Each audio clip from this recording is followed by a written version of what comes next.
এই অক্সিজেন একটু কল্পনা করুন, আমরা অক্সিজেন যেভাবে পাচ্ছি, আজকে বিজ্ঞানের আবিষ্কার হয়েছে গাছ ভালো সংশ্লেষ প্রক্রিয়ায় অক্সিজেন ছাড়ছে, সেই অক্সিজেন আমরা গ্রহণ করছি, গাছ নিচে কার্বন ডাই অক্সাইড অক্সিজেন ত্যাগ করছে, এই গাছের এই ভালো সংশ্লেষ প্রক্রিয়া চলছে। হে মুসলমান, বাতাসের মধ্যে অক্সিজেন চলে আসছে, সেই অক্সিজেন আমার আল্লাহ কুদরতি ভাবে আমাদের মধ্যে ঢুকিয়ে দিয়েছেন। মুসলমান একটু চিন্তা করুন, বাতাসে শুধু কি অক্সিজেন আছে না, বাতাসে সবচেয়ে বেশি যে গ্যাসটা আছে সেই গ্যাসটার নাম হলো নাইট্রোজেন। ভাই আমার, শুধু তাই নয়, বাতাসে শুধু নাইট্রোজেন নয়, বাতাসে আছে নাইট্রোজেন, বাতাসে আছে কার্বন ডাই অক্সাইড, বাতাসে আছে অক্সিজেন, বাতাসে আছে হিলিয়াম, বাতাসে আছে অন্যান্য গ্যাস। হে মুসলমান, এই এত কিছু বাতাসে মিক্স হয়ে আছে, এই বাতাস থেকে সব কিছুকে বাদ দিয়ে আমার আল্লাহ কুদরতি ক্ষমতা অক্সিজেন যে আমার প্রাণের ভিতরে ঢোকাচ্ছেন, সব কিছুকে বাদ দিয়ে ফিল্টার করে এবার অক্সিজেন যা আমার প্রাণের ভিতরে দিচ্ছেন, এই কুদরতি ফিল্টার আমার আল্লাহ আপনার আমার শরীরে লাগিয়ে রেখেছে। সবচেয়ে বেশি আছে নাইট্রোজেন, কিন্তু আমরা নাইট্রোজেন না গ্রহণ করে গ্রহণ করছি অক্সিজেন। কিভাবে করছি? আল্লাহ কুদরতি ক্ষমতা আল্লাহ আল্লাহকে আমাকে দান করছেন। একটু চিন্তা করুন, একটু ভাবুন মুসলমান।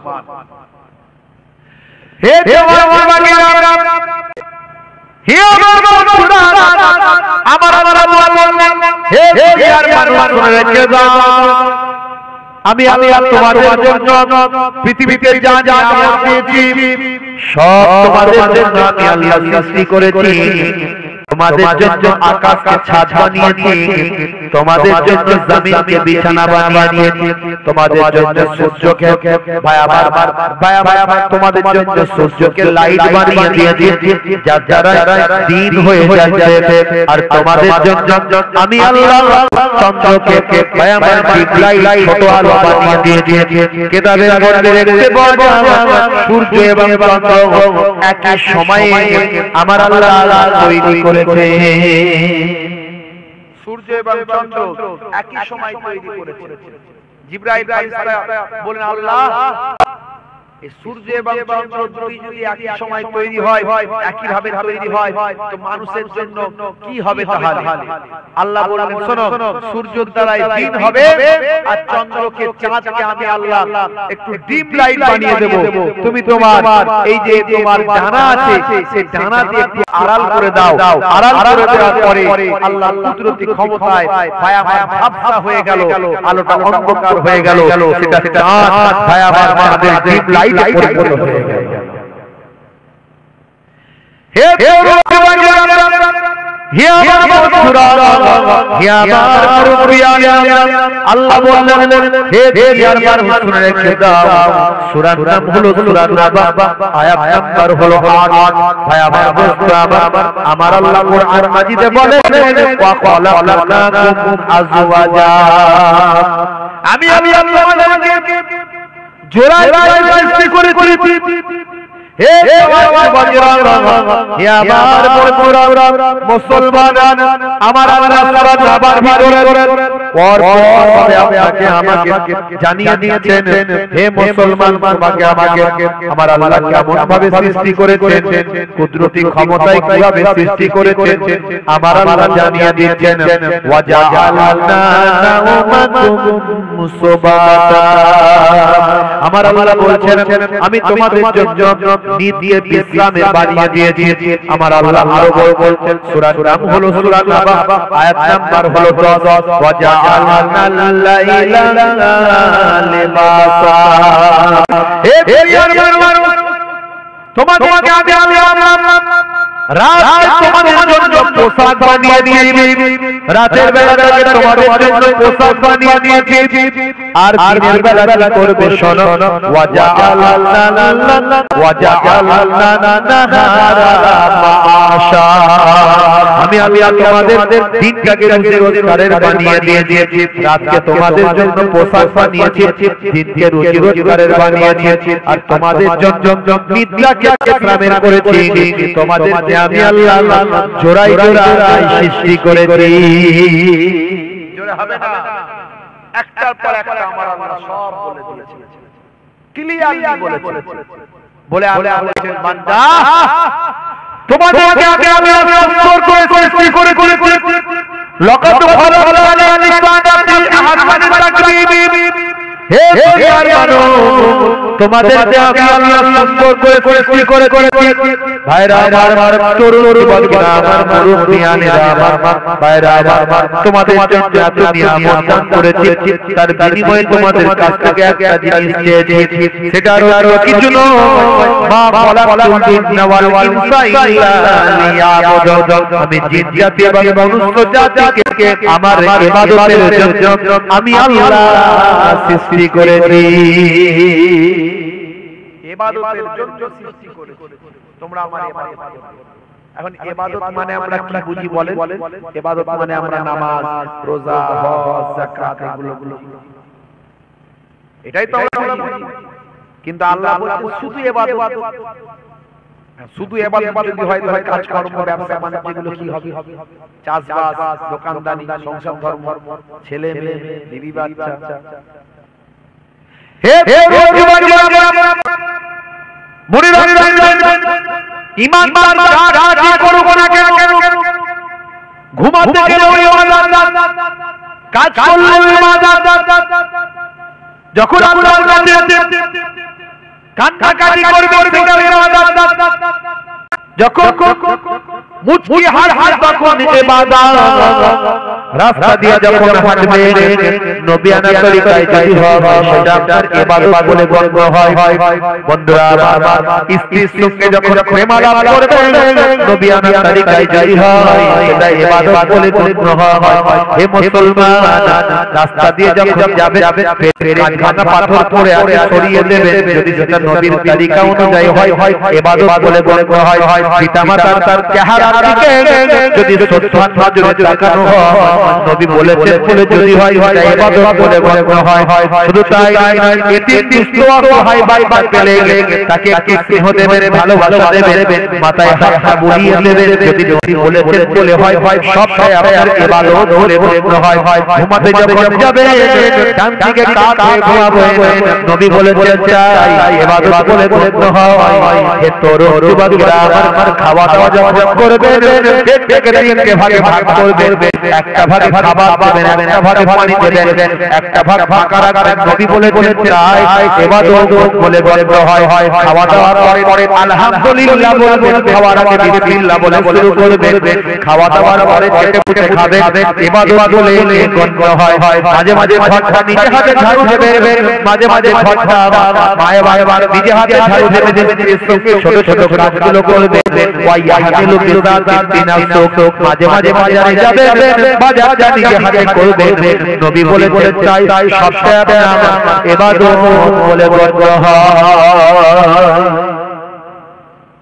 যা করবেন যদি নবী বলেছেন বলে করছেন, এই মেন্টালিটি যদি আপনার থাকে, ইন্নামাল আমালু বিন্নিয়াত, নিয়তের উপর আমল হয়। সব মিষ্টি কথা বলবেন, কেউ যখন কথা বলবে ভাইরা আমার, তরুণ যুবকেরা আমার, মুরব্বিয়ানেরা আমার, ম্যাডাম রীতা টুন্ডু তিনি বলেন যে আমি যখন নবীর জীবনী পড়লাম অবাক হয়ে গেলাম। নবী শিখিয়েছেন যখন তোমার সঙ্গে কেউ কথা বলবে, কথা কমপ্লিট হওয়ার আগে আগে উঠে চলে যেও না, তার কথাটা পুরো শোনো। যদি না শোনো তাহলে সে কষ্ট পাবে, তার কথাটা তোমার শোনা হলো না, সে মানসিক ভাবে স্বস্তি পাবে না। তুমি তার কথাটা কমপ্লিট শুনবে। আমি রীতা টুন্ডু, আমি অবাক হয়ে গেলাম, আমি অবাক হয়ে গেলাম। কি নবী আমাদের শিখিয়েছেন। আমি অনেক সময় দেখেছি, আমি যখন কারো কাছে আমার কথাগুলো শোনানোর চেষ্টা করি, তখন সে আমার পুরো কথা না শুনি চলে যায়, বিরক্ত বোধ করে। আজকে আমি অবাক হয়ে গেলাম, নবী কি শিক্ষা দিয়েছেন, আমি সেই নবীর আশিক হয়ে গেলাম, নবীর কালেমা পড়ে গেলাম। নবী শিখিয়েছে, কেউ যদি কথা বলে কথাটা শুনবেন, কিন্তু আমাদের টেন্ডেন্সি আমরা শুনি কম, বলি বেশি। দেখবেন আপনি ধরেন আপনার দুঃখের কথা কাউকে আপনার ফ্রেন্ডকে শোনাচ্ছেন, বন্ধু বা আত্মীয়, ভাই আর বলিস না, ভাই আর বলো না, শরীর খুব খারাপ, বাড়িতে এই গন্ডগোল, আপনার এই দুটো কথা শুনতে না শুনতে সে তার চারটে কথা আপনাকে শুনিয়ে দেয়। আর বলি না ভাই আমার আরো বাড়াবাড়ি অবস্থা, তোর কি শরীর খারাপ, আমার আরো বেশি শরীর খারাপ। আপনার মানসিক ভাবে স্বস্তি পেলেন না, আপনি ক্লিয়ার করতে পারলেন না। নবী বলছেন তোমার শুনতে ইচ্ছা না করলেও শোনার চেষ্টা করো, শুনে ক্লিয়ার করো, তাকে স্বস্তি দাও। এটাও নবীর আখলাক, এটাও নবীর চরিত্র, এটাও সুন্নতের তরিকা। তুমি যেই ধই ধই ধরে ধরে শুনছো, সুন্নতের সব আপনার নামাজ আমলে দেয়া হবে। দেখেছেন ইসলামের ব্রডনেস, ইসলামের ব্রাইটনেস, ইসলামের বিউটি, ইসলামের সৌন্দর্য। আমরা বেশিরভাগ মানুষ এই বিষয়গুলোকে নিয়ে ভাবি না। অনেকে দেখবেন ভাই আমার কথা কম বলে, বলে বেশি কথা বলবি না, চুপচাপ থাকবি, মুখকে ঘোমটা করে রাখবি, মুখকে বাংলার পাঁচ করে রাখতে হবে, তবে লোকে ভয় পাবে। বেশি কথা বলে ফেললে, হাসি মুখে থাকলে লোকে মাথায় উঠে পড়বে, ঘাড়ে উঠে পড়বে, ভাই আমার মানুষ মানবে না, মানুষ একবারে নরমাল করে ফেলবে। এই জন্য অনেকে দেখবেন চুপচাপ গম্ভীর, মুখকে বাংলার পাঁচ করে রেখে দেয়, যাতে কেউ কথা বলতে না পারে। আবার দেখছে এতেও হচ্ছে না, মোটা গোপ রাখে, মোটা গোপ, যাতে লোকে ভয় পায়। গোপ দেখে অনেক ভয় পাবে, তাহলে কথা বেশি বলবে না, সামনে কথা বলতে গেলে একটু চুপচাপ থাকবে, বাবা কি কথা বলবো ভেবে চিন্তে কথা বলবে। গোপ দেখে অনেক ভয় পায়, দেখছে গোপেতেও কাজ হচ্ছে না, গোপকে পাকিয়ে দিয়েছে, ভালো ভালো পাকিয়ে দিয়ে যাতে করে লোকে ভয় পায়। আর আমার নবী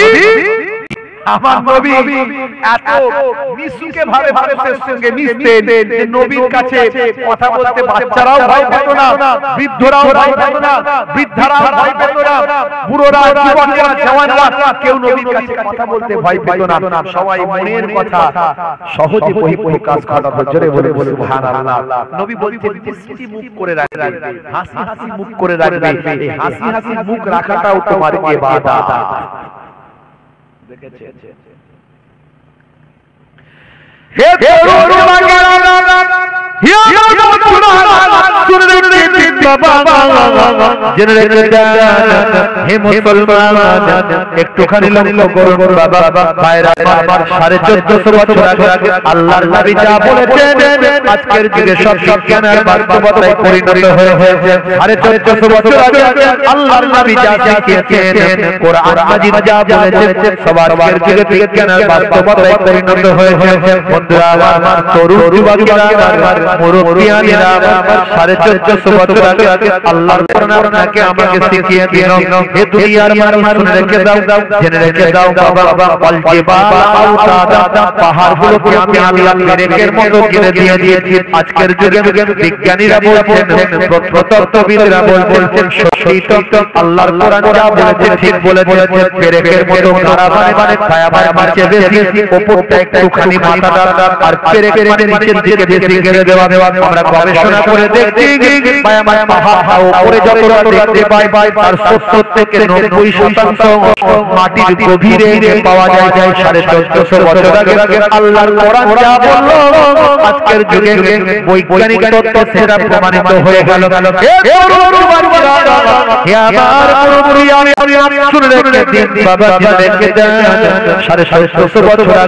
আল্লাহর নবী বলেন, খাওয়ার আগে একটু লবণ, খাওয়ার পরে একটু লবণ রাখাবে। বন্ধুরা আমার তরুণ যুবকেরা আমার আজকের স্বাস্থ্য বিশেষজ্ঞরা বলেন খাওয়া আগে একটু লবণ পরে একটু লবণ খেলে শরীরে 70 রকম রোগ থেকে উপশম পাওয়া যায় 70 রকম অসুখ থেকে মুক্তি পাওয়া যায় লবণ যদি খাওয়া হয় শুধু তাই আল্লাহর নবী খাওয়া দাওয়ার পরে একটু মিষ্টি খেতে মধু খেতে পছন্দ করতেন ইউহিব্বুল হালওয়া ওয়াল আসাল আল্লাহর নবী মধু এবং মিষ্টি পছন্দ করতেন স্বাস্থ্য বিশেষজ্ঞরা বলেন খাওয়া দাওয়ার পরে যদি একটু এক পাতে মিষ্টি খাওয়া হয় বন্ধুরা সেটা আপনারা বারবার কার্ডিওভাস্কুলারের মতো ভয়ঙ্কর অসুখ থেকে শরীরকে রক্ষা করে ভাই এবং হজমের জন্য খাওয়ার পরে আপনার আমার উপকারে লেগে যায় 1450 বছর আগে আল্লাহর কোরআন যা বলছে নবীর হাদিস যা বলছে আজকের যুগে সব বিজ্ঞান আর বাস্তবতায় প্রমাণিত হয়েছে হে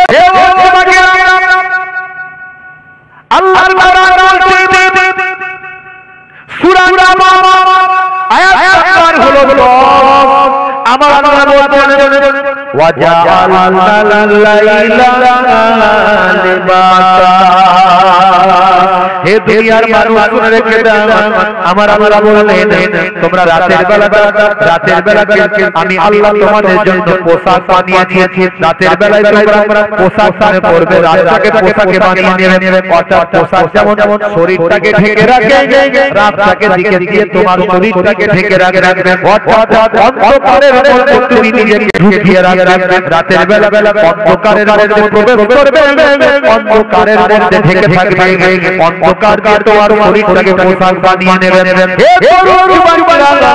আমার নবী আরো সুন্দর করে বলেছেন বুখারী শরীফের হাদিস 5634 নম্বর হাদিস হে তরুণ যুবকেরা হে আমার মুরব্বিয়ানেরা মুসাইব ইবনে ইসমাঈল হাদাসানা হাম্মাম আন আতারা আন জাবির আন রাসূলুল্লাহ সাল্লাল্লাহু আলাইহি ওয়াসাল্লাম قال আতফিউল ওয়াসাবিহা ইযা রাআতুম হযরত জাবির রাদিয়াল্লাহু তাআলা আনহু থেকে হাদিসটা এসেছে বুখারী শরীফের হাদিস 5634 নম্বর হাদিস আল্লাহর নবী বলেন যখন তোমরা ঘুমাতে যাবে ঘরটার লাইটটা বন্ধ করে দেবে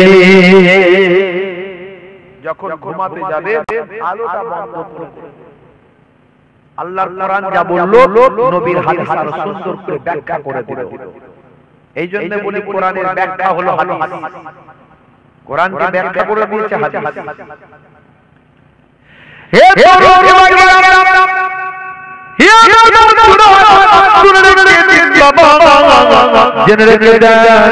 হে মুসলমান একটুখানি লক্ষ্য করুন আজকের 1450 বছর আগে আল্লাহর কোরআন বলল রাতকে তোমাদের জন্য আমি পোশাক বানিয়ে দিয়েছি মানে পোশাক যেমন শরীরকে ঢেকে রাখে রাত দিয়ে নিজের শরীরকে ঢেকে রাখো আরো ক্লিয়ার ভাবে আল্লাহর নবীর হাদিস বলল রাতে যখন ঘুমাতে যাবে লাইটটা আলোটা বন্ধ করে দেবে হে তরুণ যুবকেরা 1450 বছর আগে কোনো প্যাথোলজি ছিল না কোনো বাবা আল্ট্রাসাউন্ড ছিল না কোনো ল্যাবরেটরি ছিল না কোনো এক্সরে ইসিজি মেশিন ছিল না কোনো রক্ত কার্ডিওগ্রাফি কিছু ছিল না মাইক্রোস্কোপ স্টেথোস্কোপ ব্যারোমিটার থার্মোমিটার ছিল না কোনো টেকনোলজি ছিল না কোনো বিজ্ঞানী ছিল না বিজ্ঞানীদের মহাবিজ্ঞানী আপনারা নবী 1450 বছর আগে যা বললেন আজকের যুগে বিজ্ঞান আর বাস্তবতায় প্রমাণিত হলো এই যে আমি বলি কোরআনের ভাই যত বিজ্ঞানের কে বলা পারবেন বিজ্ঞানের গবেষণা যত বাড়বে আল্লাহর কোরআন বোঝা সহজ হয়ে যাবে বন্ধুরা তরুণ যুবকেরা আজকের বিজ্ঞানের গবেষণায় পাওয়া যায় বিজ্ঞানীরা গবেষণা করেছে বলছে বাবা হে তরুণ যুবকেরা মাথা থেকে 5 ধরনের হরমোন নিঃসৃত হয় মাথা থেকে 5 ধরনের হরমোন হে তরুণ যুবকেরা মাথা থেকে 5 ধরনের হরমোন নিঃসৃত হয় তার মধ্যে মানুষ যখন ঘুমিয়ে যায় মানুষ যখন ঘুমের মধ্যে থাকে আর ঘরটা যদি অন্ধকারের ভিতরে থাকে, চোখ দিয়ে ইন্ডিকেট করে যে আমি অন্ধকারের ভিতরে আছি। মানুষটা যদি গভীর ঘুমে থাকে, অন্তত ঘুমের ঘুম পরে মাথার পেছন সাইড থেকে একটা হরহর বর্ণিত হয়। এই হরহরটার নাম হলো মেলাটোনিন হরহর। এই হরহরটা গভীর ঘুমে থাকতে হবে এবং অন্ধকারের ভিতরে থাকতে হবে। অন্ধকারের ভিতরে থাকলে, গভীর ঘুমে আমি থাকলে এই মেলাটোনিন হরমোন মাথার পেছন সাইড থেকে বের হয়ে আমার রক্তের সঙ্গে মিশে যায়। রক্তের সঙ্গে মিশে গিয়ে কি কাজ করে? স্বাস্থ্য বিশেষজ্ঞরা বলে, কি বলে তারা বলে আমাদের শরীরে ক্যান্সারের জীবাণু, ক্যান্সারের ভাইরাস থেকে শরীর থেকে মেলাটোনিন হরমোন প্রতিরোধ করে। এই রক্তের কারণে আমাদের ক্যান্সার থেকে শরীর বেঁচে যায়। জোরে বলুন সুবহানাল্লাহ। এই হরমোনটা বের হওয়া কতটা গুরুত্বপূর্ণ ব্যাপার। আর এই হরমোনটা বের হওয়ার জন্য অন্ধকার ঘরের ভিতর ঘুমাতে হবে। কিন্তু মুসলমানের ছেলে অন্ধকার ঘরে ঘুমাতে পারে না। বেশিরভাগ ছেলেরা লাইট না জ্বালালে ঘুমাতে পারে না। বলে হুজুর ঘুমাবো কি করে? ঘুমালি তো লাল লাল স্বপ্ন দেখি, যেন মনে হচ্ছে জেনেদের বাদশা এসে চাকি তুলে নিয়ে চলে যাচ্ছে। কথা ঠিক না ভুল? বলে বুকের উপরে চেপে বসে গলা বসে ধরছে, গলা চেপে ধরছে হুজুর, বুকের উপরে বসে পড়ছে, দিশুক ঢাসা করে পিটছে। তো কি করে আর অন্ধকারে ঘুমাই? বলুন লাইটটা জ্বালালে তো বাঁচার রাস্তা। অন্তত এই স্বপ্নগুলো তো দেখি না, আর জেন ভূত কেউ আসে না। কেন আসবে না? বলে পেচ্ছাপ করে পানি নাই। কথা ঠিক না? নামাজ পড়ে। তো ভূত তো জেন তো এমনি আসবে। ভূত বলে তো কিছু নাই, যা আছে জেন। জেনটাকে অনেকে ভূত বলে। কি হবে মানুষ হয়ে, কি হবে মানুষ হয়ে যদি না চিনতে পারে প্রভুকে? কি হবে মানুষ হয়ে, কি হবে মানুষ হয়ে, কি হবে মানুষ হয়ে যদি না চিনতে পারে প্রভুকে? কি হবে মানুষ হয়ে? মানুষগুলো করতে থাকো ওঠার ওই অবাধ্য দিনের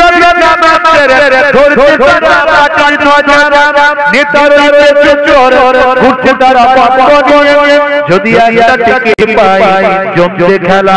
কি হবে মানুষ হয়ে, কি হবে মানুষ হয়ে, কি হবে ছেলে সেজে, কি হবে ছেলে সেজে যদি না থাকতে পারে পিতা মাতার পাশে পাশে, যদি না থাকতে পারে পিতা মাতার পাশে পাশে, কি হবে ছেলে সেজে, কি হবে ছেলে সেজে।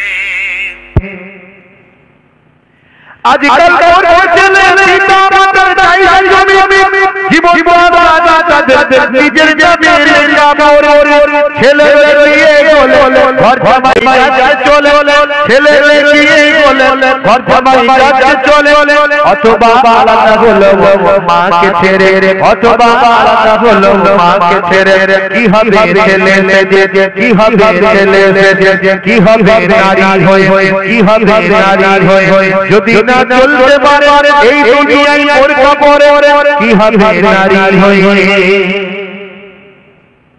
আমাদের ঘরে মেয়েরা নায়িকা।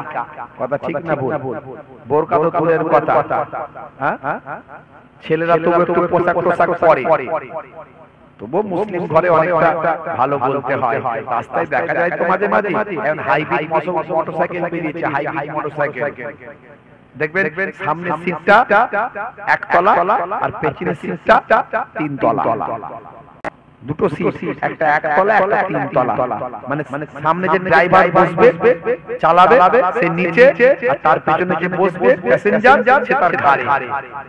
আমাকে একদিন মোটরসাইকেলে তুলছিল, বলছে হুজুর এই একটু যেতে হবে তো, আপনি বসুন পেছনে। আমি ওই তিনতলা থেকে ওই তুলতে আগে মোটরসাইকেল নিয়ে হেঁটে হেঁটে যাবো ভাই। আমার ওই তিনতলায় বসতে পারবো না, ঘাড়ে বসার ক্ষমতা আমার নাই। বুঝতে পারছেন কি বিপদ? এখন স্বামী স্ত্রী এই মোটরসাইকেল চাপে।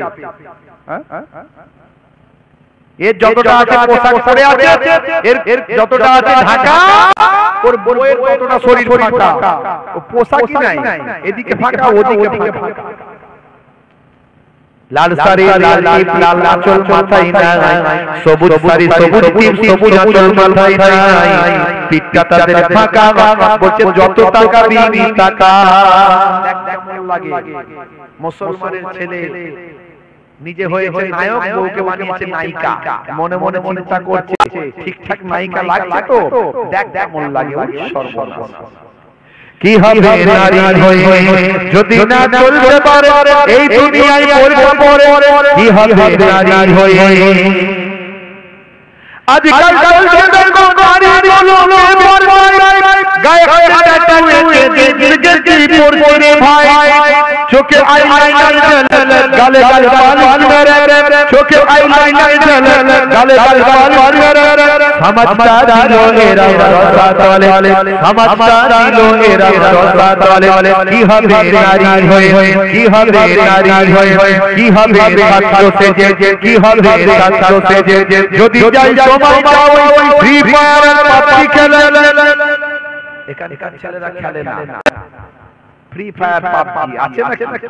এই আসার সময় যখন ঢুকছি ওই যে একটা ক্যালভেট আছে, ক্যালভেট দুদিকে দেখলাম, এদিকে 4-5 জন, এদিকে 4-5 জন, সব হাতে মোবাইল সব গুলি চালাচ্ছে, গুলি করে যাচ্ছে। এই ভাইরাস এখানেও আছে, এই ভাইরাস এখানেও আছে, মারাত্মক ভাইরাস, বুঝতে পারছো?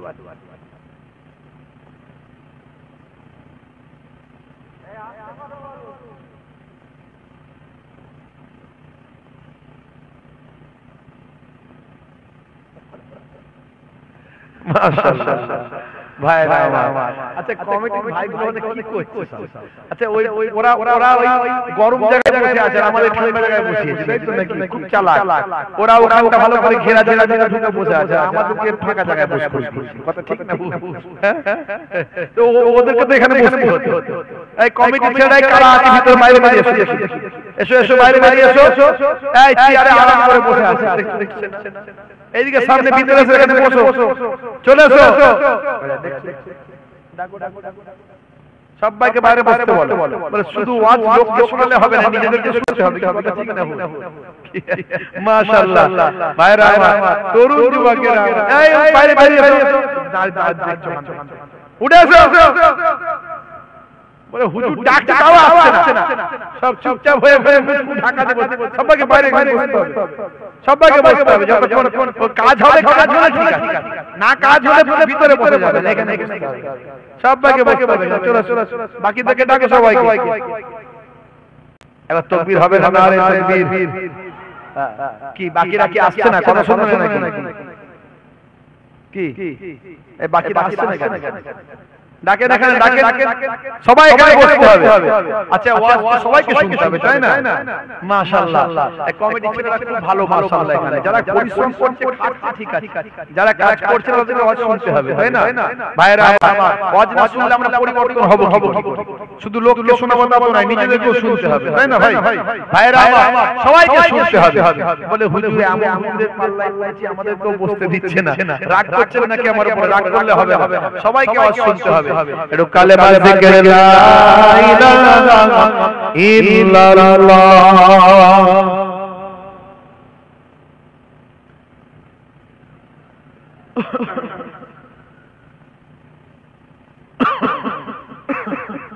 ভাইরা আমার, তরুণ যুবকেরা আমার, মুরব্বিয়ানেরা আমার, আমি এর আগে ফ্রি ফায়ার পাবজি নিয়ে ওয়াজ করেছিলাম, আপনারা জানেন, ভাইরাল হয়েছিল, ইন্টারন্যাশনাল ভাবে ভাইরাল হয়েছিল, শুধু ভারতবর্ষে নয়, ভারতবর্ষের বাইরে। আমি সেদিন বলেছিলাম হারাম, আজও বলে যাচ্ছি হারাম। মানে অনলাইন গেমগুলো এখন দেখবেন মোবাইল খুললি অমিতাভ বচ্চন বলছে এই গেমটা রিচার্জ করো, এই গেমটা ডাউনলোড করো, সচিন টেন্ডুলকার বলছে এই গেমটা ডাউনলোড করো, শাহরুখ খান বলছে এই গেমটা ডাউনলোড করো, আবার মুকেশ আম্বানি, নীতা আম্বানি আর অনন্ত আম্বানি তারা বলছে আমাদের বিয়ে উপলক্ষে এই গেমটা দেয়া হচ্ছে, এই গেমেতে বেশি ইনকাম। মুসলমানের ছেলে আজকে গেম ডাউনলোড করছে ঘন্টার পর ঘন্টা, গেম খেলছে, সময় নষ্ট, পয়সা নষ্ট, বুদ্ধি নষ্ট, মোবাইল নষ্ট, চার্জ নষ্ট, এই যে অপচয় খরচা করছে। আল্লাহর কোরআন বলছে ইন্নাল মুবাযযিরিনা কানু ইখওয়ানা শায়াতিন, অপচয় খরচাকারী নষ্টকারী হলো শয়তানের ভাই। আর আল্লাহর নবীর হাদিস বলছে কুল্লু মুসকিরিন হারাম, প্রত্যেক নেশা হলো হারাম। একদিকে হারাম কাজ করছে আর একদিকে শয়তানের ভাই পরিণত হচ্ছে। যারা এই অনলাইন গেমগুলো খেলো, আমি এর আগেও বলেছিলাম, আজও বলছি, ডিলিট করো, ডিলিট করো। একদিকে হারাম করছো, যদি নবীকে ভালোবাসো, কোরআনকে বিশ্বাস করো, একদিকে হারাম কাজ করছো আর একদিকে শয়তানের ভাই পরিণত হচ্ছে। ডিলিট করো। পড়াশোনায় মন দাও, কাজকর্মে মন দাও, পিতামাতার কথা শোনো, মানুষকে ভালোবাসো, অন্যকে সম্মান করো। ভাই আমার, কোরআন মাজিদের একটা অ্যাপ মোবাইলে ডাউনলোড করো, দয়ার নবীর জীবনী একটা ডাউনলোড করো, এতে তোমার জীবনটা পাল্টে যাবে। আজ মারা গেলে কাল দুদিন হয়ে যাবে, 3 দিন পরে আর কেউ খবর রাখবে না। বাল তুসিরুনাল হায়াতাদ দুনিয়া ওয়াল আখিরাতু খায়রুন ওয়া আবকা। এই দুনিয়া হলো আমাদের জন্য, আমাদের জন্য ক্ষণস্থায়ী, পরকালটা হলো চিরস্থায়ী। সেই পরকালের কথা আল্লাহ বারবার বলেছেন, আজ মারা গেলে কাল দুদিন হয়ে যাবে, 3 দিন পরে কেউ খবর রাখবে না। ভাইরা আমার, তরুণ যুবকেরা আমার, মুরব্বিয়ানা আমার, হে জওয়ান যুবকেরা, হে বাবা মুরব্বিয়ানেরা, শুনে রেখে দিন বাবা, জেনে রেখে যান, হে মুসলমান, নেশামুক্ত জীবন যাপন করো। 1450 বছর আগে আল্লাহর নবী বললেন নেশামুক্ত জীবন যাপন করার জন্য। আজকের স্বাস্থ্য বিশেষজ্ঞরা বলছেন নবী ঠিকই বলেছেন, নেশামুক্ত জীবন যাপন করলে তার আয়ু, লংজিভিটি বেড়ে যায়। লংজিভিটি বাড়বে কি কমবে সেটা আমরা জানি না, কিন্তু আল্লাহ হায়াত দারাজ করলে আল্লাহ বাড়ালে বাড়বে, কমালে কমবে। কিন্তু স্বাস্থ্য বিশেষজ্ঞরা তাদের বৈজ্ঞানিক চিন্তা ভাবনা নিয়ে তারা বলছেন, ভাইরা আমার, এর দ্বারাই বোঝা যায় নেশামুক্ত জীবন যাপন করা স্বাস্থ্যের জন্য উপকার। আর মুসলমানের ছেলে মদকে মেডিকেল জুস বলে খায়, আছে না নাই? মিলাদুন নবীতে যায়, জলসার সময় চাঁদা দেয় ভাই, জুম্মার দিনে পাঁচ কাতারে দাঁড়ায়, ইমাম সাহেব থাকলে ছুটে গিয়ে মুসাফাটা করে নেয়। মা বলেছে 1 মাস রোজা রেখে দেয়। আবার মাঝে মাঝে রাত্রি 9টা বাজে চিনু পিনু পিনুরা ভাই আমার হামাদামা মার্কেটে যায়, যারা চাপা বাজারে যায়, পালসার গাড়ি নিয়ে ভাই আমার 3-4 বন্ধু মিলে সোপের সামনে গিয়ে হাতটা গলিয়ে দিয়ে বলে, কাকা কাকা লাল পানির বোতল চাই। বাগানের ধারে, পুকুরের পারে, নদীর ধারে 2-3 বন্ধু মিলে যখন খায়, তখন বলে, জানিস না হুজুররা বলে কিছু খেলে জানিস না গোপের পানি তুলে খেতে হয়, গোপটা তুলে খেতে হয়, গোপ তুলে মদ চালিয়ে দেয়। বলে হুজুর আপনি যেটাকে মদ বলছেন এটা মেডিকেল জুস, ডাক্তার খেতে বলেছে শরীর স্বাস্থ্য ভালো হবে। আমি বলি 1 বালতি দুধে যদি 1 চিপি কুকুরের পেচ্ছাপ দেওয়া হয়, 1 বালতি দুধে 1 চিপি কুকুরের পেচ্ছাপ দেওয়া হয়, দুধ বলে কেউ কি খাবে সেটা জানতে পারলে খাবে? কোনো গ্যাসও নয়, গন্ধও নাই, কোনো টেস্টও পাওয়া যাবে না, কিন্তু ওই যে 1 চিপি কুকুরের পেচ্ছাপ ওই যে মাথায় ঢুকে যাবে, ও 1 বালতি দুধ ফেলে দেবে।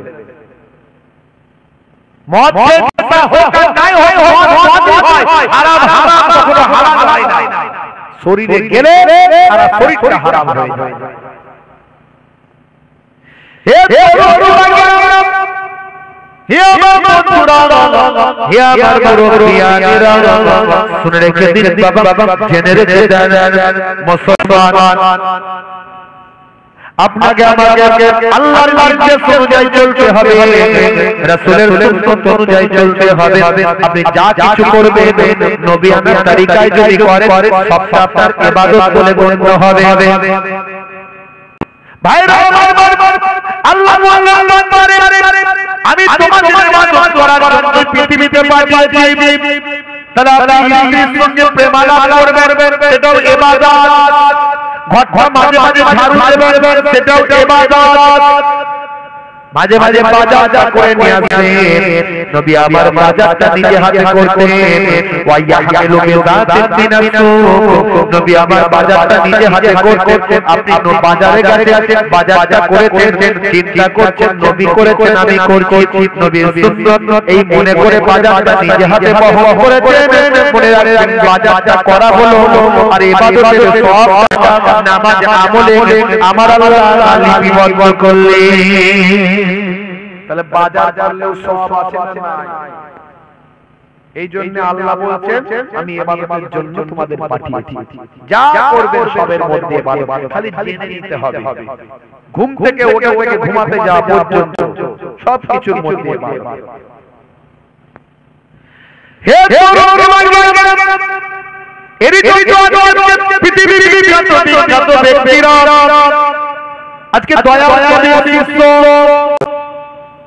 মিস্টার ডেভিড থেকে শুরু করে তার বেইল পর্যন্ত মিস্টার জোসেফ থেকে শুরু করে বাবা সাদিও মানে পর্যন্ত হে আমার কোরআন কেসিয়ার কাইসার কারিয়ার জেনিফার পাজের উপরে পৃথিবীর বিখ্যাত ব্যক্তিরা বিশ্ব নবীর শিষ্য হয়েছে বাবা আমি মুসলমান কেমন বিশ্ব নবীর শিষ্য হলাম বুকে হাত দিয়ে একবার চিন্তা করুন নামাজ ঠিক মতো পড়লাম কিনা রাসূলের সুন্নাত গুলো মানলাম কিনা একবার বুকে হাত দিয়ে চিন্তা করুন বন্ধুরা আমি বিশ্বমানের ফুটবলারের উদাহরণ দিই আপনাদের মাঝখানে হে তরুণীরা বিশ্বমানের ফুটবলার বলতে আমরা যাদের কথা প্রথম বলি বাবা যারা ফুটবল প্রিয় মানুষ তারা জানেন বিশ্বমানের ফুটবলার বলতে প্রথমেই নামগুলো চলে আসে ক্রিস্টিয়ানো রোনালদো নামগুলো চলে আসে কার বাবা ক্রিস্টিয়ানো রোনালদো লিওনেল মেসির নাম চলে আসে বাবা মাসুদ ওয়াজিরের নাম চলে আসে ভাই আমার দোস্ত আমার তরুণ যুবকেরা ভাই আমার দোস্ত আমার আরো অনেকে চলে আসে ভাই আমার সাদিও মানের নাম চলে আসে বিশ্বমানের ফুটবলার এরা সাদিও মানে পৃথিবীতে বিখ্যাত একজন ফুটবলার তিনি একদিন বিশ্ব মিডিয়ার সামনে তার বক্তব্য দিচ্ছেন বিশ্ব মিডিয়া তাকে প্রশ্ন করছেন তিনি আনসার দিচ্ছেন হে হাতের মোবাইলটা ছিল কম দামি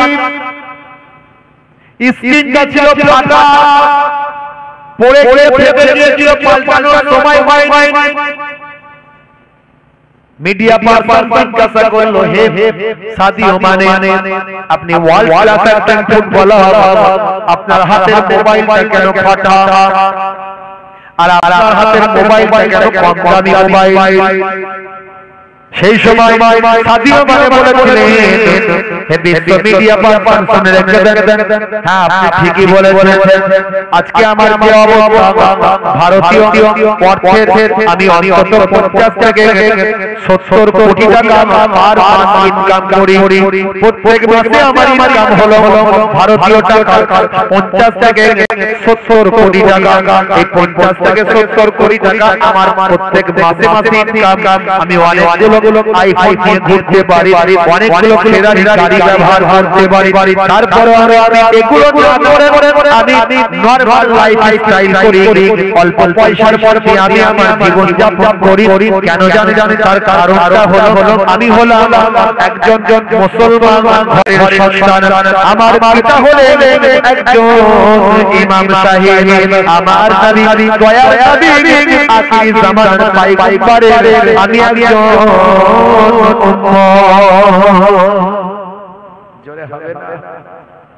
জোরে হবে না হে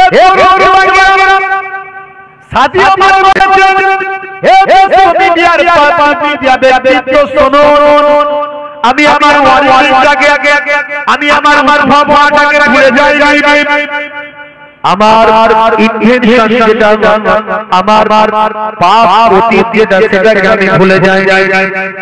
আমার নবী অতীতকে মনে রাখার কথা বলেছেন, আমি অতীতকে ভুলে যাই। আমার উদ্ভাবনা কোথা থেকে জানো? আমি একটা গরিব পরিবারের সন্তান। আফ্রিকা মহাদেশের একটা ছোট দেশ হলো সেনেগাল। সেই সেনেগালে থেকে ভাই আমার রাজধানী থেকে বহু অত্যন্ত এলাকায় শত শত মাইল দূরে একটা ছোট গরিব গ্রাম হলো আমার। সেই গ্রামে আমি বড় হয়েছি। ছোটবেলা থেকে অনেক কষ্টে অনাহারে দিন কাটিয়ে দিয়েছি। আমি দেখেছি অভাব কাকে বলে। একটা বড় বড় বয়স পর্যন্ত আমি খালি পায়ে মানুষ হয়েছি। জুতো পায়ে দেওয়ার আমার পয়সা ছিল না। আমার এই সেনেগালের মানুষের মনের দুঃখ যন্ত্রণা কষ্ট আমাকে বড় ব্যথা দেয়। আমি তাদের অনাহারে দিন কাটানোকে বড় কষ্ট পাই। আমার গরিব দেশের মানুষেরা একবার আনন্দিত হয়েছিল কখন যেন, যখন আমার দেশে ফুটবল খেলার বিশ্বকাপে চান্স পেয়েছিল। সেদিন আমি বিশ্বাস করেছিলাম, মেনে নিয়েছিলাম যে আমার দেশের মানুষকে বিশ্ব ফুটবল চান্স পাওয়ার কারণে আমার দেশের মানুষ আনন্দিত হয়েছে। আমি একদিন বড় ফুটবলার হয়ে আমার দেশের মানুষকে হাসি ফোটাতে চাই। আমি ফুটবলারের কথা বলছি মানে আপনি ভাববেন না যে আমি ফুটবলের বড় বড় প্রশংসা করছি না। যদি বলেন হুজুর আপনি কি খুব ফুটবল ভালোবাসেন? না না, আমি ব্যক্তিগতভাবে ফুটবল পছন্দ করি না। শরিয়ত সম্মতভাবে আমার ভালো লাগে না। তার কারণ ফুটবল পায়ে আমার পা দিয়ে কারো মুখে লাগে, কারো মুখে লাগে, কারো মাথায় লাগে। একজনের পা একজনের মাথায়, একজনের পা একজনের মুখে। তুলনামূলক বেটার দেন যদি বলেন ক্রিকেট, ভলি বা আপনার কি বলবো ব্যাডমিন্টন, জিম, ক্যারাটে, বিভিন্ন ব্যায়াম, শরীর চর্চামূলক আপনি কোন খেলা খেলতে পারেন, অসুবিধা নাই, শরীর চর্চামূলক। কিন্তু সেখানে যদি জুয়া থাকে চলবে না। সেখানে যদি শরীয়ত বিরুদ্ধ কাজ হয়, নাচ গান ড্যান্স ইত্যাদি অশ্লীল ভাব ভঙ্গিমা থাকে, সেটা ইসলামে নিষেধ। কিন্তু ফুটবল খেলা চলবে কি চলবে না সেটা পরের কথা। আমি সে বিষয়ে যাচ্ছি না। আমি আমার দৃষ্টিতে পছন্দ করি না, আগেই বললাম। তাহলে এই কথাটা কেন বলছি? কারণ এখান থেকে একটা শিক্ষামূলক বক্তব্য উঠে আসে। হে সাদিয়া সেই সময় বলেছিলেন, শোনো হে বিশ্ব মিডিয়া, শুনে রেখে দাও। ছোট বড় আমি আমার পিতা ছিলেন ইমাম সাহেব। আমার পিতা মারা গেলেন অল্প বয়সে।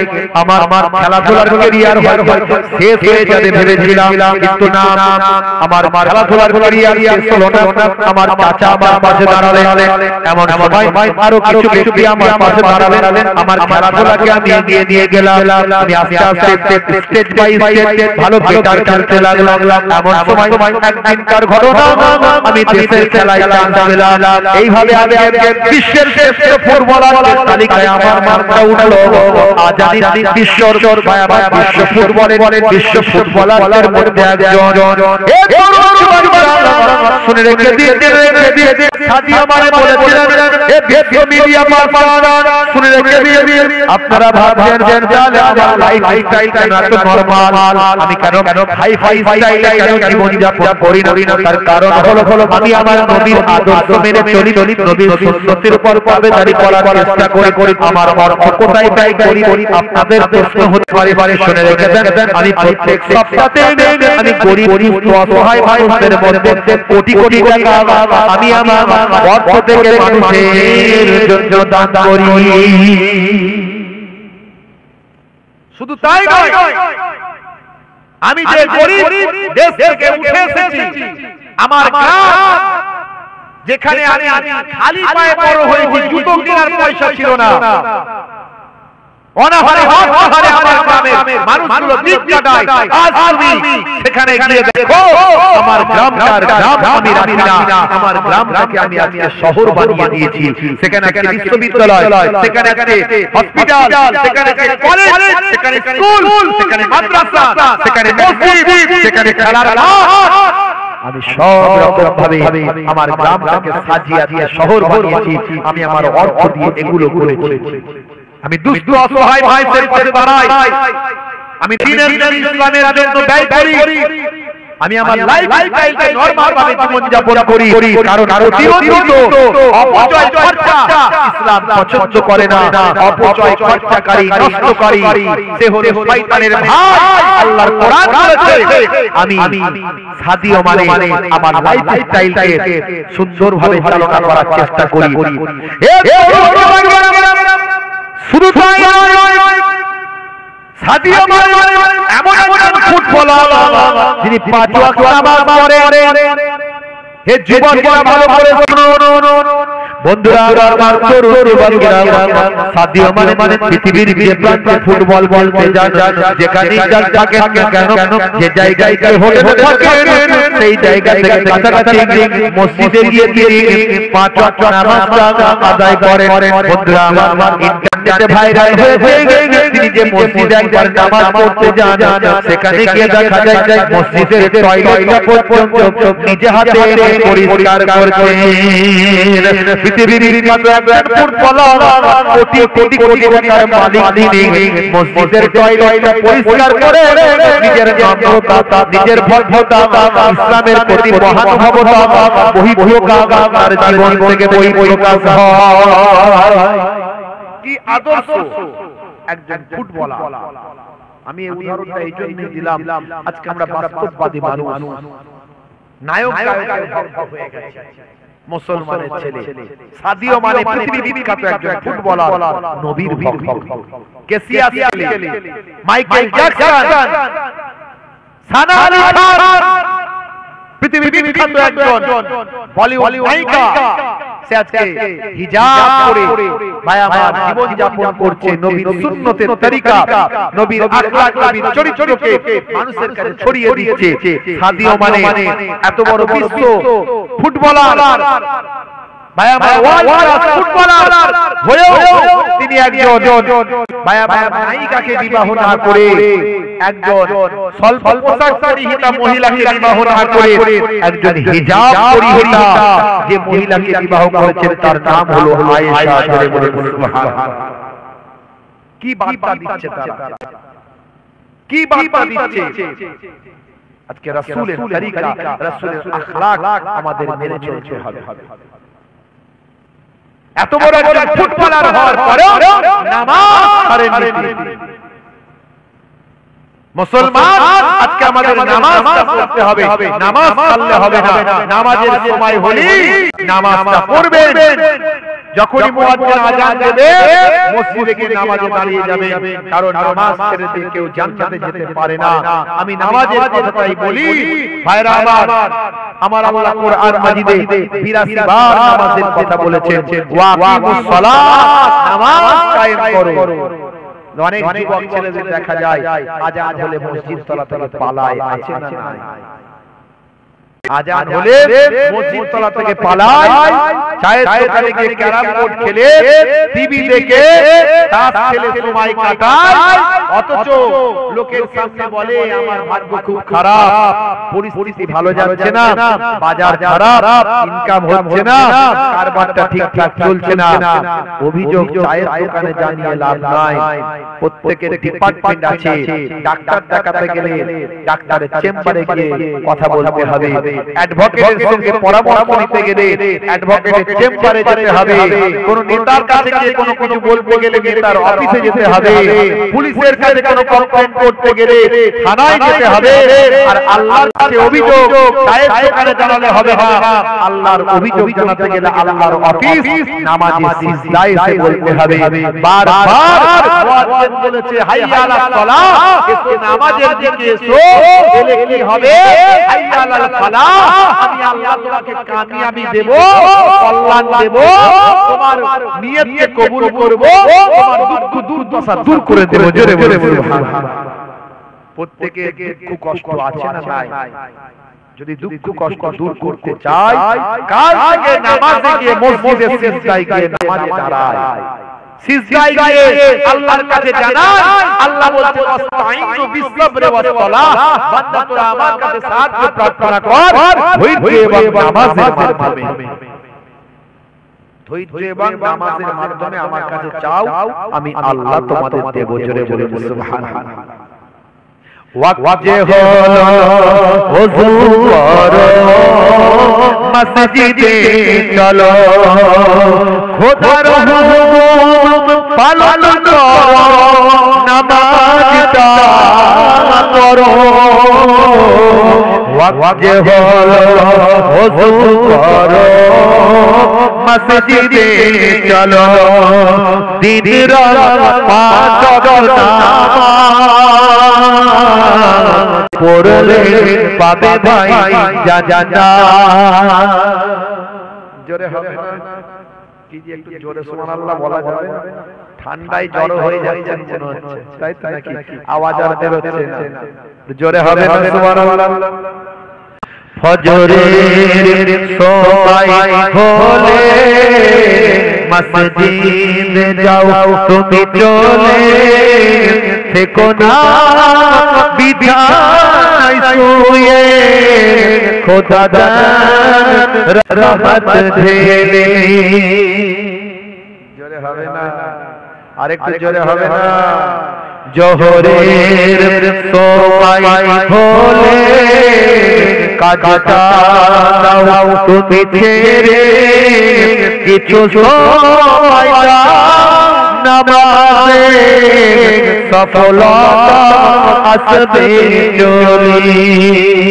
ওয়াক্ত হলো ওযু করো, মসজিদে চলো, খোদার হুকুম পালন করো, নামাজটা পড়ো। ওয়াক্ত হলো ওযু করো, মসজিদে চলো, দিন রাত পাঁচ ওয়াক্ত পড়লে পাবে ভাই জান্নাত। আর জোরে হবে না? জোরে হবে না? এশার সময় হলে অবহেলা তুমি করে, নামাজে যা তুমি চলে, কবরে মুক্তি পাবে। আর জোরে হবে না? ওয়াক্ত হলো ওযু করো, মসজিদে চলো, খোদার হুকুম পালন করো, নামাজটা পড়ো। ওয়াক্ত হলো ওযু করো, মসজিদে চলো, দিন রাত পাঁচ ওয়াক্ত পড়লে পাবে ভাই জান্নাত। ভাইরা আমার, তরুণ যুবকেরা আবার, মুরব্বিয়ানেরা আবার, আজকে ভালো লাগছে যে আজকে গোড়াইনগর গ্রামের যুবকেরা আজকে জলসার ব্যবস্থা করেছে, আজকে ইসালের ব্যবস্থা করেছে। তারা আজকে ফিস্টি করতে পারতো, অন্য কোনো অনুষ্ঠান করতে পারতো, সেখানে তারা তাদের অর্থটাকে ব্যয় করতে পারতো, তারা না করে জান্নাতের বাগান তৈরি করেছে। বছরের প্রথম দিন, দ্বিতীয় দিনে জান্নাতের বাগান করে আল্লাহর কোরআন রাসূলের হাদিস দিয়ে কবরবাসীদের রুহের মাগফিরাত কামনা করে তারা বছরটাকে শুরু করছে। আল্লাহ রাব্বুল আলামিন যেন আমাদের প্রত্যেককে নামাজি বানিয়ে দেন। বলুন আল্লাহ। কিন্তু আমরা শুধু আল্লাহু আমিন বলে দিলেই তো হবে না, আমাদের চেষ্টা না করলে আল্লাহ বদলাবে না। বদলাবে? আমার আল্লাহ কোনো ব্যক্তিকে কোনো জাতিকে পরিবর্তন করেন না যতক্ষণ না সে নিজে চেষ্টা না করে। আজ থেকে আমরা প্রতিজ্ঞা করব যে আমরা নামাজ পড়ব। বলুন ইনশাআল্লাহ। প্রত্যেকে নামাজ শুরু করবে। আর আরেকটা জিনিস বাড়িতে নিয়ে যাবেন, একটা হলো নামাজ, একটা হলো আর একটা সুন্নতের কথা বলি। এই একটা সুন্নত বললাম, কবরে গেলে কোন সুন্নত দেখা যাবে না, কিন্তু দেখা যাবে একটা সুন্নত, সেটা হলো মুখের দাড়ি। এখন নেতা মন্ত্রী খেলোয়াড় প্লেয়ার নায়ক গায়ক তারা সবাই মুখে দাড়ি রাখছে, দাড়ি হলো লোকের ফ্যাশন সৌন্দর্য, কিন্তু আমরা সৌন্দর্য বলে নয় নবীর সুন্নাত মনে করে যদি রাখি, একটা সুন্নাত কবরে গেলে দেখা যাবে মুনকার নাকির ফেরেশতা যখন এসে বলবে মান রব্বুকা আমা দীনুকা, দেখতে পাওয়া যায় মুখে দাড়ি দেখা, হতে পারে ওই দাড়িটা হবে নাজাতের জারিয়া। বড় দাড়ি রাখতে যদি লজ্জা পায়, ছোট হলেও রাখুন, কিন্তু নবীর সুন্নাত মনে করে রাখুন। আজ বেঁচে আছেন, কাল বেঁচে থাকবেন, গ্যারান্টি নাই। অন্তত কবরে দাড়িটা নিয়ে চলে যান। বাবা মার তরুণ যুবকেরা এই দুটো কাজ যদি করতে পারে, জীবনটা ধন্য হয়ে যাবে। নামাজ, আল্লাহ 82 বার কোরআন মাজিদে নামাজের কথা বলেছেন। নামাজ ছাড়বেন, নামাজ ছেড়ে দেবেন। কাজা হলে কাজা পড়বেন, দাঁড়িয়ে পড়তে কষ্ট হয় বসে পড়বেন, বসে পড়তে কষ্ট হয় শুয়ে পড়বেন, কিন্তু নামাজ ছাড়বেন না। নামাজ এই দুটো জিনিস বাড়িতে নিয়ে যান। আজকে একজন ফুটবলারের কথা চিন্তা করুন। আমি একটা ফুটবলারের উদাহরণ দিয়েছি। একজন বাস্তববাদী মানুষ, ভাবুন যে পৃথিবীর বিখ্যাত একটা সেলিব্রিটি, ওয়ার্ল্ড ক্লাস ফুটবলার, সারা পৃথিবী তাকে চেনে, যার মাসে ইনকাম 50 থেকে 70 কোটি টাকা। সেরকম একজন ব্যক্তি নামাজ তো পড়ছেন 5 ওয়াক্ত, যেখানে থাকেন জামাতে নামাজ পড়েন, এমনকি মসজিদের টয়লেট পর্যন্ত নিজে হাতে পরিষ্কার করছেন। এখান থেকে কি বার্তা দিচ্ছেন? পৃথিবীবাসীকে কি বার্তা দিচ্ছেন? ইসলামের আদর্শ, ইসলামের মহানুভবতা, ইসলামের সৌন্দর্য, নবীর আখলাক, নবীর চরিত্র তিনি মানুষকে শিক্ষা দিচ্ছেন। বাবা মা, আজ থেকে পরিবর্তন হওয়ার শপথ করুন। নতুন বছরে এসেছি, নতুন বছর ভাইয়া এই 2025 সাল আমরা এই প্রতিজ্ঞা যেন করতে পারি যে আমরা নামাজি হয়ে যাব, সুন্নতওয়ালা হয়ে যাব। বলুন ইনশাআল্লাহ। ভাইরা আপনাদের কাছ থেকে বিদায় নেব, যাওয়ার আগে এই জান্নাতের বাগানকে ভালোবেসে আজকের এই পাক মাহফিলে ভাইরা যাতে আগামী বছর এই জান্নাতের বাগানটা আবার ভাইরা করতে পারে, তার জন্য একটু আপনাদেরকে সহযোগিতার হাত বাড়াতে হবে। যেমন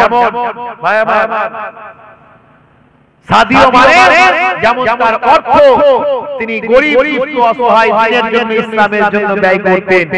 আপনার অর্থ সবটাই আপনার নয়। আপনাকে আল্লাহ যে অর্থ দিয়েছে সবটাই কিন্তু আপনার নয়। কিতাবের মধ্যে এসেছে তাতে মাদ্রাসা, মসজিদ, জলসা, ইসালে সব গরিব দুস্থ তাদের হক আছে।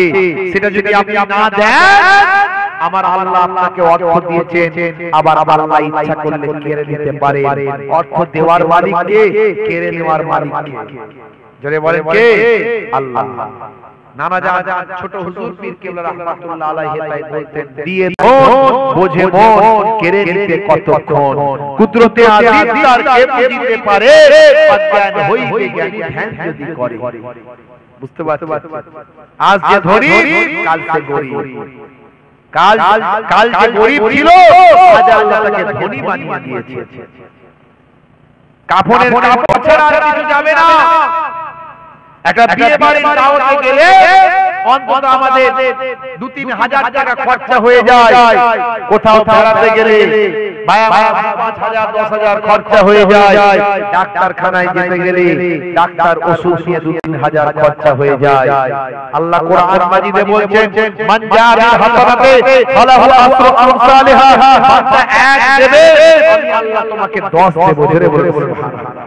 আল্লাহ কোরআন হাদিসে কুদসির মধ্যে এসেছে, একের বদলে আমি আল্লাহ 10 দিই, একের বদলে 100 দিই, একের বদলে 700 দিই, একের বদলে আমি আল্লাহ বেহিসাব মালে মালামাল করে দিই। জোরে বলে সুবহানাল্লাহ।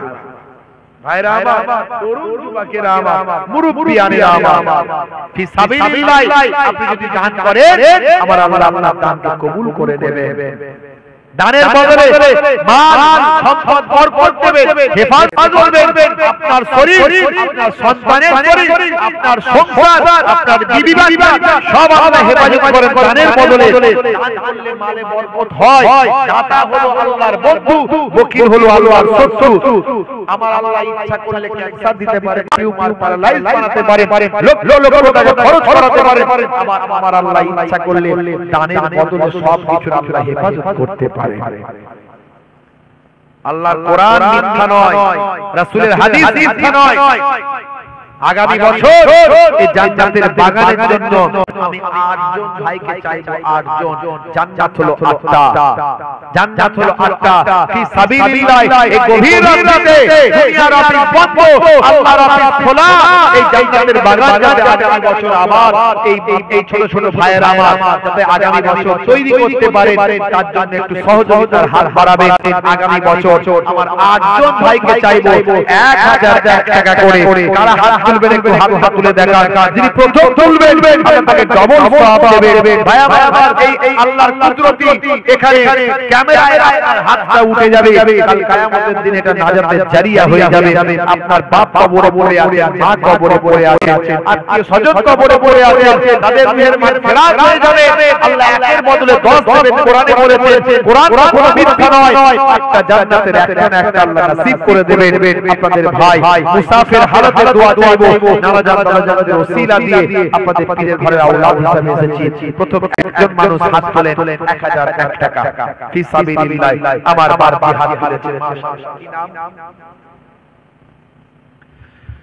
জনাব রবিউল সাহেব 1001 টাকা জোরে বলুন মারহাবা, বলুন না মারহাবা।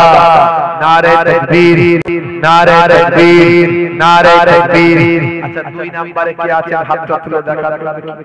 2 নম্বরে কে আছেন ফি সাবিলিল্লাহ, বাপ কবরে, মা কবরে, তাদের মাগফিরাতের জন্য, সন্তানদের বরকতের জন্য, কাজ কারবারে উন্নতির জন্য 2 নম্বরে 1001 টাকা ফি সাবিলিল্লাহ দিবেন। আমার বাপজি হাত।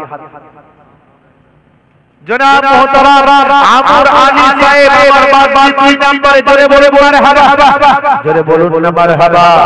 নারে তাকবীর, নারে তাকবীর, নারে তাকবীর। মাশাআল্লাহ 3 নম্বরে কে আছে হাত তুলে দেখান।